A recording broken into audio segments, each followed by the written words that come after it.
다음은 이제 정치걱정본부로 한번 들어가 보도록 하겠습니다. 정치걱정본부 본격적으로 시작하기 전에 좀 분위기를 좀 환기해 보기 위해서 제가 사진 하나 들고 왔는데요. 저희 지금 스튜디오 앞에도 걸려 있던데 자유통일당에서 현수막을 걸었더라고요. 근데 멘트가 좀 상당합니다. 멘트가 뭐냐면 국민의 진단, 뇌사 판정, 국민의힘 해체가 정답이다.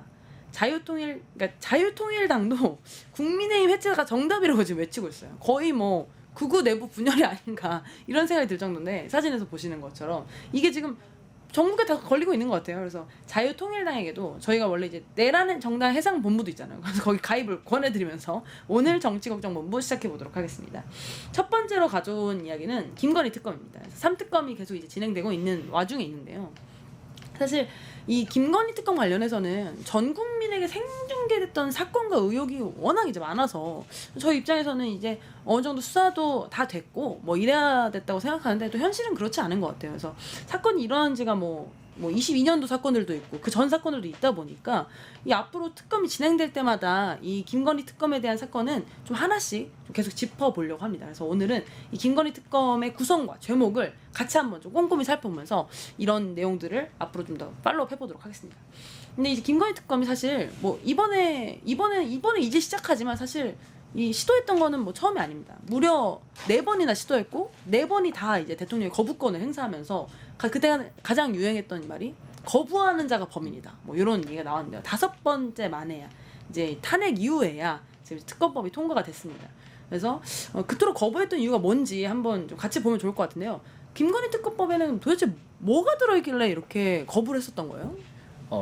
총 이제 16가지가 있다고 하고요. 그다음에 이거를 조금 이제 정리를 해서 하나하나 보면 먼저 첫 번째가 이제 금융비리나 뇌물수수 부분에서 이제 우리가 도이치모터스, 그다음에 삼부토건 주가 조작, 뭐 미공개 정보 이용 의혹, 이는 이제 주가를 인위적으로 조작하거나 미공개 정보를 활용해서 이제 주식 시세를 교란했다는 혐의가 있고요. 그다음에 이제 두 번째가 코바나 컨텐츠, 전시회에서 협찬 기업 뇌물 의혹, 즉 이 협찬금이 순수하게 후원금으로 들어온 것인지 아니면 권력형 뇌물인지 이것을 밝히겠다라는 것이고요. 아니 저희 지금 김민석 후보자 그 프레임대로라면 100%죠. 그렇죠. 빠져나갈 구멍이 없는 겁니다. 빠져나갈 구멍이 없고. 네.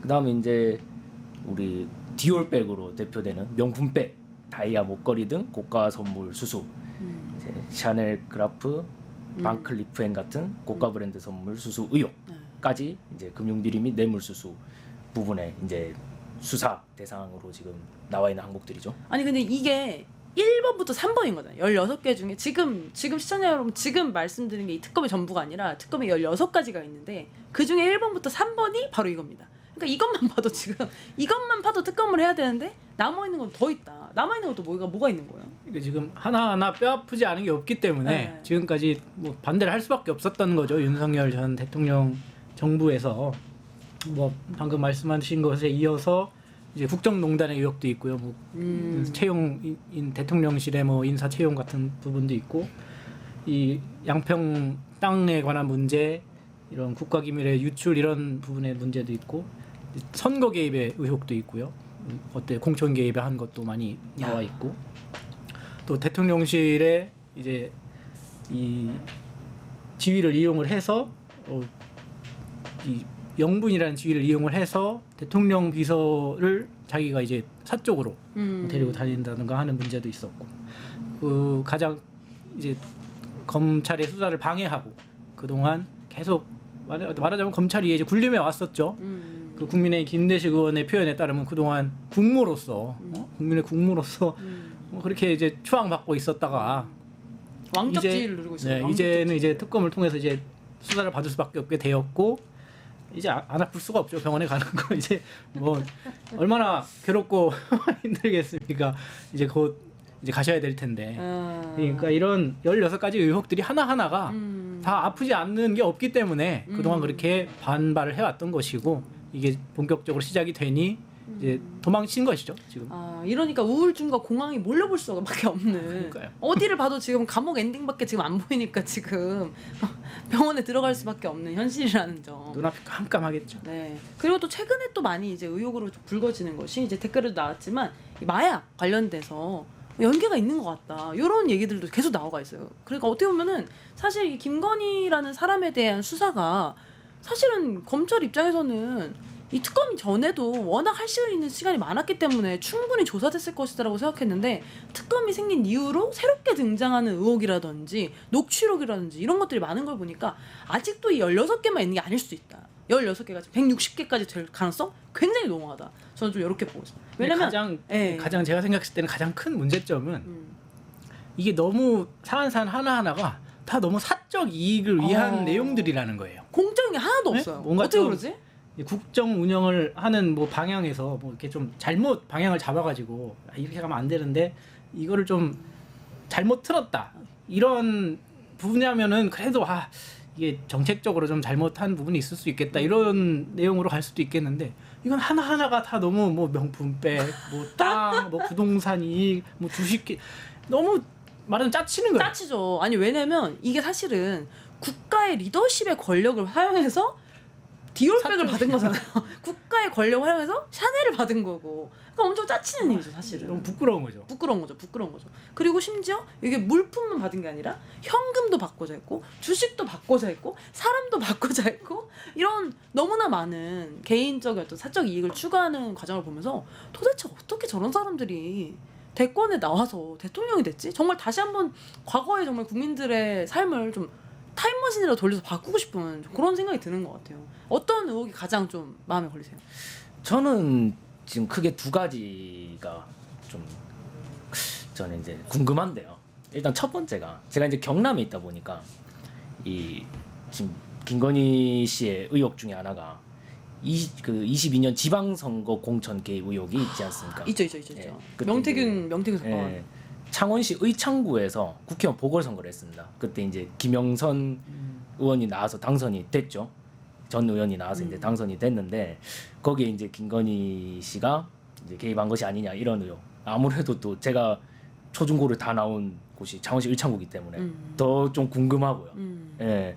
그다음에 이제 두 번째가 이제 이재명 정부 들어서서 이제 청와대로 다시 이제 집무실을 옮기겠다 이렇게 이제 추진을 하고 있는데 용산 대통령실로 옮긴 그 배경 그 역시도 좀 철저히 수사를 해서 정말 궁금합니다. 아니 근데 내용들이 다 정말 짜치는 게 무슨 말이면 옛날에 어떤 정치인들의 사건은 안에 있는 사람들이 그래도 어떤 정치인이라든지 뭐 검찰이라든지 뭔가 이런 음모를 꾸미는 뭔가 이런 사람들이었는데 김건희 관련해서는 핸드폰 파시다. 그러니까 제가 직업적으로 비하하는 게 아니라 핸드폰 팔던 사람이 어떤 뭔가 정치적인 어떤 욕망을 뿜고 막 사람을 소개시키고 우리 국회의원 자리가 얼마나 중요한 자리예요. 근데 국회의원 자리를 막 그냥 뭐 뚝딱 무슨 뭐 시장에서 무슨 뭐 팔고 사듯이 그냥 막 거래를 하고 저는 대한민국의 어떤 리더십 관련해서 그런 무속과 신앙이 이렇게 많이 나온다는 게 상상이 안 될 정도로 그러니까 그런 뭔가 말도 안 되는 일들이 너무 많이 일어나니까 사람들이 사실 특검에 관심을 가질 수밖에 없는 것 같아요. 어떻게 보세요? 그러니까 아까 그 현수막에 자유통일당에서 국민의힘 해체하라. 네. 이게 뇌사 판정. 볼 수밖에 없는 게 국민의힘이 그 순조로 떨어진 겁니다. 국민의힘이 지금까지 얼마나 윤석열 전 대통령, 김건희 씨 지키려고 이거 부단히 애를 썼습니까? 같이 병원 가야 되는데. 지금도 뭐 크게 선도 긋지도 못하고 아직도 거기서 빠져서 헤어적거리고 있는데 딱 그 수준밖에 안 돼 있고 거기서 지금 뭐 나올 생각도 없고 나오지도 못하고 있고 국민의힘에 대한 국민의 시선이 딱 그렇게 된 거죠 이제. 아니 오늘 대통령께서 이제 여야 이제 원내 대표들과 이제 만났지만 이런 걸 보면 이런 16개나 되는 김건희를 비호하려고 하고 보호하려고 했던 당이라면 여기 같이 껴가지고 좀 해산도 같이 특검을 해야 되는 거 아닌가 그런 생각이 들 정도입니다. 그래서 이제 앞으로 방송에서 이제 요즘 것들의 나라고 좀 진행할 때 김건희 특검 얘기만큼은 꼭 하나씩 새로운 사건이 있다면 같이 짚어보는 걸로 한번 해보도록 하겠습니다. 저희 이제 그 마지막 이제 주제인데요. 국정기획위원회가 지금 돌아가고 있습니다. 국정기획위원회가 뭐냐면 그 대통령이 이제 공약을 막 냈잖아요. 선거 기간에 그것을 국정 과제로서 만드는 작업을 하는 어떤 그런 곳입니다. 공약을 과제로 만드는 일이라고 생각하시면 되는데요.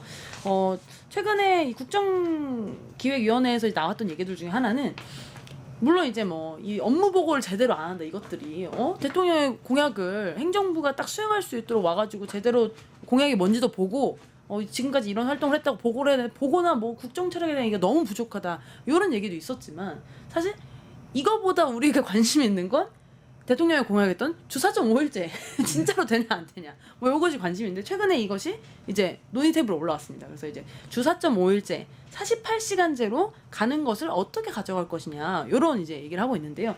4.5일제랑 48시간제 어떻게 생각하세요? 뭐 지금도 이제 많은 이제 기업들이나 이제 정부 공공기관에서 다양한 유연 근무 형태를 이제 도입해서 이제 시행을 하고 있습니다. 뭐 아이를 키우는 집이라든가 여러 가지 이제 자기 사정에 따라서 뭐 출퇴근 시간을 좀 조정을 한다든지 아니면 일주일에 어떤 날은 좀 일찍 퇴근을 한다든지 하는 다양한 형태의 이제 유연 근무제는 이미 여러 군데에서 여러 분야에서 도입이 돼서 시행이 되고 있고 이제 그런 것을 하나 이제 제도화해서 이제 모든 분야에서 이제 그런 방향으로 나아가자라고 하는 것인데 어쨌든 이제 가장 큰 부분은 일하는 시간이 줄고 그러면 거기 그만큼 이제 노동 이제 산출되는 결과물이 좀 줄어들 수 있고 그거에다가 이제 그러면 적게 일하고 돈은 똑같이 받자는 거냐 뭐 이런 여러 가지 이제 걱정이 있을 수는 있겠으나 지금 이제 말씀드린 것처럼 다양한 이제 유연근무 시대 제도가 이제 시행이 이미 되고 있고 거기에 대해서 반응이 굉장히 좋거든요. 굉장히 좋고 사실 이제 그 4.5일제를 이제 추진하면서 들어있는 내용이 이제 공짜 노동 없애자. 이제 말하자면 그냥 사무실에 앉아서 별거 안 하는데 그냥 시간 채우고 가면 월급 나오고 이런 부분들을 확실히 좀 효율화하자. 말하자면 효율화하자는 거거든요. 이것도 일종의. 그렇기 때문에 어차피 앞으로 가야 될 길이고 그렇게 이제 해서 줄어드는 노동의 시간에 혹시 공백이 생긴다면 그 부분들은 또 새로운 노동 인력을 이제 채용을 해서 특히 안전이나 이런 분야에 관련해서는 이게 더 새로운 일자리 창출로서 이제 하나의 이제 해결물이 될 수 있기 때문에 어차피 이제 가야 되는 길이다. 저는 그렇게 봅니다. 지금 같이 저희 지금 실근로시간 단축 로드맵 좀 띄워주시면 좋을 것 같은데요.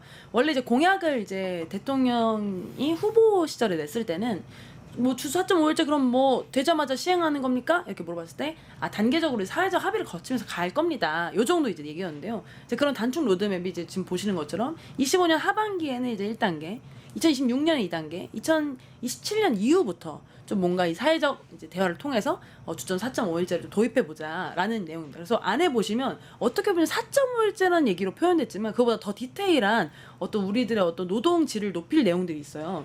근데 1단계에서 좀 주목해 볼 점은 연결되지 않을 권리를 입법하겠다. 그러니까 회사에서 지금 퇴근했으면 회사와 연결되지 않을 권리를 입법으로 이제 법적으로 좀 보장해 주겠다.